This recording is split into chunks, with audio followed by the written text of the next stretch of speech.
नमस्कार मैत्रिणींनो, मी सुजाता मगरे स्वागत करते तुमचं माझ्या माहेर व्लॉग सिरीजमध्ये. तर आज मस्तपैकी साधा जेवणाचा बेत होता, म्हणजे भेंडीची भाजी, सपक वरण आणि चपाती भाकरी असा जेवणाचा बेत होता. त्याचमुळे म्हटलं की चला हा व्हिडिओ तुमच्यासोबत शेअर करावा. व्हिडिओच्या शेवटी मी तुम्हाला 3 मजेशीर प्रश्न विचारणार आहे आणि त्या 3 प्रश्नांची उत्तरे तुम्हाला मात्र मला कमेंटमध्ये नक्की द्यायचं आहे. तर चला मग व्हिडिओला सुरुवात करूया. छान भेंडी जी आहे ती छान धुवून घेतली सुरुवातीला आणि धुवून घेतल्याच्या नंतर मी चिरून घेतली. आता भेंडी चिरण्याच्या देखील वेगवेगळ्या पद्धती आहेत, म्हणजे कोणी क्रॉस भेंडी चिरते, पण मी आपली नॉर्मल जशी चिरतो ना त्याच प्रकारे नॉर्मल चिरत होते. आणि कांदा टमाटर जे काही या भाजीसाठी लागणारी तयारी आहे, मग लसूण असो किंवा मग ते जे लसूण सोलण्याचं काम आहे ते मी हाती घेतलं होतं. त्यानंतर आईने तेवढंच सांगितलं मला की तुझ्या हातची भाकरी खायची आहे, म्हणजे मी कडक भाकरी बनवते. बऱ्याच जणींना अशा मऊ भाकरी बनवतात, तर तशी मला पण खायला आवडत नाही आणि मी कडक भाकरी बनवते, तेव्हाच मला जेवण केल्यासारखं वाटते. त्यामुळे आईने सांगितलं की माझ्यासाठी भाकरी बनव. तर सुरुवातीला तिच्यासाठी मी ही भाकरी बनवून घेतली आणि त्यानंतर ना आईनं इथं भाजी करायला घेतलं होतं. तर थोडीशी मिरची आणि लसूण जे आहे ते या खलबत्त्यामध्ये वाटून घेत होते. ऑफकोर्स उन्हाळा खूप आहे आणि या उन्हाळ्यामध्ये किचनमध्ये स्वयंपाक करायचं म्हटलं तर जीवाची लाही तर होतेच आणि इतकी तहान लागते. बाहेरची हीट आहे आणि त्यातल्या त्यात किचनमध्ये गॅसजवळ उभं राहून स्वयंपाक करायचं म्हटलं तर खूप पाणी करते जीव. त्यामुळे आईनं पहिल्यांदा इथं पाणी पिऊन घेतलं आणि त्यानंतर भाजीला सुरुवात केलेली आहे. तर भेंडीची भाजी बनवण्याच्या तशा खूप वेगवेगळ्या पद्धती आहेत. जसं की कुणी भरली भेंडी करते, तर कोणी मसाला भेंडी करते, तर कुणी मग दह्यातली भेंडी करते किंवा मग शेंगदाणे कूट टाकून केलेली भेंडी असते. पण इथे आम्ही जे आहोत ना ते साध्या पद्धतीनेच भेंडीची भाजी जास्त करतो. म्हणजे आमच्या इथं अशाच पद्धतीने केलेली भेंडीची भाजी जी आहे ते लेकरांना खूप आवडते.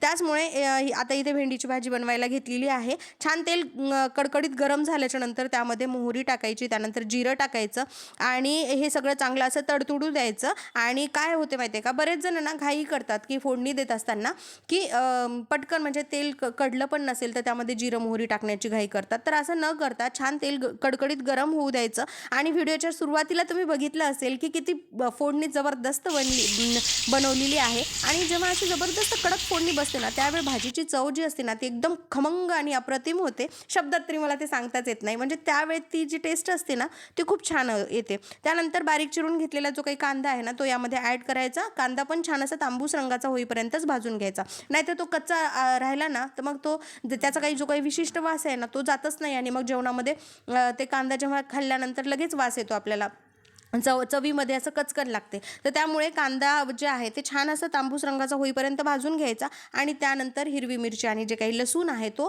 कुटून घेतलेला लसूण यामध्ये टाकायचा. आता हिरवी मिरची पण छान तेलामध्ये व्यवस्थित परतून घ्यायची, छान अशी भाजून घ्यायची आणि त्यानंतर थोडीशी हळद टाकायची. बरेच जण ना म्हणजे हळद देखील टाकत नाहीत. आता बरेच जणांचं असं म्हणणं असते की जे काही हिरव्या भाज्या असतात त्यामध्ये हळद टाकायची नसते, पण आमची सवय आहे पहिलेपासून म्हणा, आम्ही हळद टाकतो आणि हळद टाकलेल्या भाजीचा रंग देखील मला खूप आवडतो. त्यामुळे कंपल्सरी तेवढीच ना, म्हणजे हळद ही गुणकारीच आहे, शेवटी खाण्यामध्ये पण जाते, म्हणून आम्ही हिरवी भाजी जरी असलं ना तरी हळद टाकतच असतो. त्यानंतर मोठा जो काही टमाटर चिरून घेतलेला आहे ना तो टमाटर यामध्ये टाकायचा आणि ते पण छान परतून घ्यायचं. आता टमाटर मात्र हे छान मॅश होऊ द्यायचं. गरमी तुम्ही बघू शकता की किती गरमी व्हायलेली आहे आणि मी आईसोबत इथे किचनमध्ये थांबलेली आहे. गेल्या वर्षी ना भरपूर सारा पाऊस पडला होता, म्हणजे 18 मार्चपासूनच पावसाची सुरुवात झाली होती. भरपूर सारं पाणी झालं होतं सगळीकडे. पण यावर्षी मात्र उशिरा येतोय पाऊस आणि त्यामुळे इतकी जीवाची लाही होत आहे. प्रचंड ऊन तापत आहे.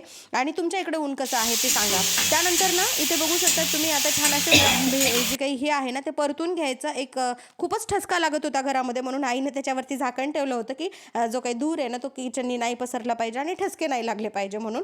इथे तर आता हे सगळं काढून घेतल्यानंतर एक वाफ दिली ना आपण की ते टमाटर पण छान मॅश होतात. त्यानंतर बारीक चिरलेली जी काही भेंडी आहे ना ती भेंडी यामध्ये टाकायची. आता व्यवस्थित परतून घ्यायचं. आता असं आहे ना की आपल्याला भाज्यांचा खूप नेहमीच प्रश्न पडत असतो आपल्या बायकांना की नेमकी काय भाजी बनवायची. म्हणजे जरी फ्रीज भरून जरी भाज्या असतील आपल्याकडे तरी पण प्रश्न असते की काय करू. आणि उन्हाळा म्हटल्याच्या नंतर इतक्या लिमिटेड भाज्या असतात की नेमकं सुचतच नाही. म्हणजे तेच ते टमाटर, बटाटे, भेंडी एवढं सिलेक्टेड भाज्या असतात आणि खूप प्रश्न पडतात मग काय करायचं. कारण कारण की हिवाळ्यामध्ये भरपूर साऱ्या भाज्या असतात हिरव्या वगैरे, तर त्यावेळ काही एवढं वाटत नाही. पण उन्हाळा म्हटलं की खूप कमी भाज्या असतात. त्यामुळे आज लेकरांना विचारलं होतं की तुम्हाला कोणती भाजी बनवायची, तर सगळ्यांनी सांगितलं होतं की भेंडीची भाजी बनवायची. त्यामुळेच आईने इथे भेंडीची भाजी बनवायला घेतलं होतं. आता इथे चपात्या पण बनवून झाल्या होत्या, भाकरी पण झाली होती, वरण पण करून झालं होतं. त्यानंतर आता ही जी काही भेंडीची भाजी आहे ना, ती पण शिजत होती. तोपर्यंत आईनं म्हणजे भाजी शिजेपर्यंतच आईनं जे काही किचनवरचं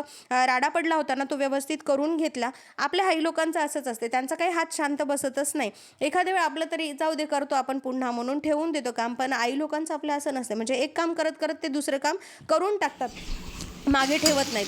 आता तुम्ही बघू शकता की छान अशी भेंडी मस्त झालेली आहे. काय खमंग वास सुटला होता घरामध्ये, तुम्हाला काय सांगू.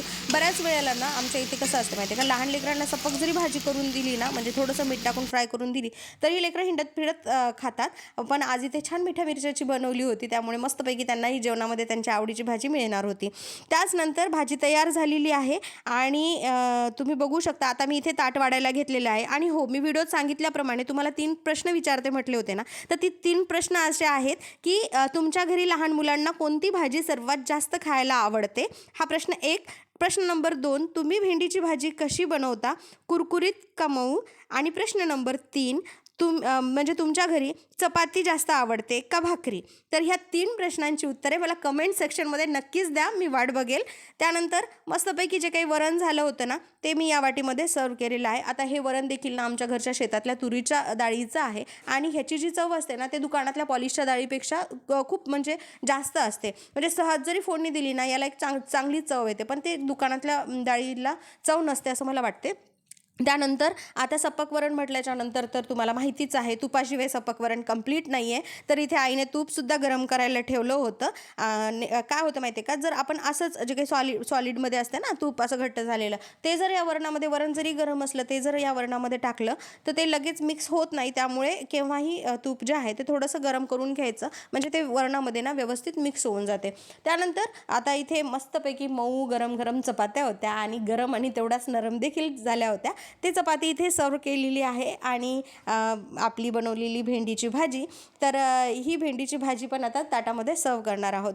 तर आता मस्तपैकी आज साधा सोपा जेवणाचा बेत होता आणि तुम्हाला असा साधा सोपा जेवणाचा बेत आवडतो का, तर हे सांगा मला. आणि त्यानंतर मस्तपैकी आता हे जी काही भेंडी आहे ती मी ताटामध्ये सर्व केलेली आहे आणि वरणासोबत भात पण कंपल्सरी लागतो. आणि आमच्या घरामध्ये लेकरं असल्यामुळे, म्हणजे माझा भाचा आहे म्हणजे म्हणा, माझं पिल्लू आहे म्हणा, किंवा मग माझी भाची आहे म्हणा, ते लेकरं हिंडत फिरत खेळत असतात, मग जेवत असतात. मग त्यांना कधी चपाती तर कधी भात वरण, असं त्यांना जेवणामध्ये बदल व्हावा म्हणून चपाती आणि भात कंपल्सरी, वरण असतंच घरामध्ये. त्यानंतर जे काही गरम झालेलं तूप आहे ते यावरती मस्त तुपाची धार त्या सपक वरणावरती टाकलेली आहे. आणि झालं असं की म्हणजे काल ना पिल्लूचे पप्पा आम्हाला भेटायला आले होते, तर त्यांनी खूप सारी मिठाई आणली होती. आता मिठाई तर लेकरांनी अशीच हिंडत फिरत खेळत खाऊन टाकली, पण थोडीशी जी काही उरली होती ना, ते आईने जे फ्रीजमध्ये ठेवली होती आणि तेच मग मी काही टेस्ट बघितली नव्हती. तर मग आईला मी म्हटलं, आई कालचा पेढा वगैरे आहे का, तर आई हो म्हटली आणि फ्रीजमध्ये 2-3 असे पेढे लावून ठेवले होते आईने माझ्यासाठी, माझ्या भाऊजाईसाठी.